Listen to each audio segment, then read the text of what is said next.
வணக்கம் SDF. So இன்னைக்கு நம்ம எங்கே வந்திருக்கோம் அப்படின்னு பார்த்தீங்கன்னா உமரப்புல ஸ்டேட் வந்திருக்கோம். எதுக்காகன்னு பார்த்தீங்கன்னா ஏடிஎம் அப்படின்ற ஒரு அமைப்பு ஆனந்த கொண்டாட்டம் அப்படின்னு ஒரு நிகழ்ச்சி நடத்துறாங்க. ஆனந்த கொண்டாட்டம் வர 29, 30ஆம் தேதிகள்ல நடக்க இருக்கு. இது 2வது வருஷமா நம்ம இந்த கொண்டாட்டத்தை பண்றோம்.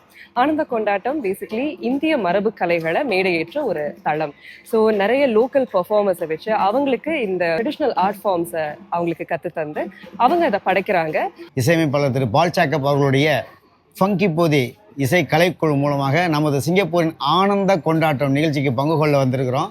வருகிற 29, 30 சிங்கப்பூர் எஸ்பிளனேட் ஸ்டேஜில் எங்களுடைய நாட்டுப்புற கலை இசை நிகழ்ச்சி நிகழ இருக்கின்றது. இந்த ஆண்டு 2025 நமது ஆனந்த கொண்டாட்டத்தில் எங்களுடைய பங்களிப்பு நிகழ இருக்கின்றது. எல்லாரும் இணைந்து நிறைய வாத்தியங்கள், தமிழ் பாரம்பரிய வாத்தியங்களை வாசித்து பாடல்களும் பாடி எல்லாரையும் சந்தோஷப்படுத்த வந்திருக்கோம். மனமார்ந்த நன்றிகள். கேலேலங்கடி ரசாவே அம்மூரு ரசாவே, கேலேலங்கடி ரசாவே அம்மூரு ரசாவே, 7 கடல் 7 மலை தாண்டி 8 பட்டி சீமைகளை தாண்டி காடு மலை மெட்டையும் தாண்டி கழனி வய வரப்பு கடந்து கப்பலில் ஏறி வந்தீரோ.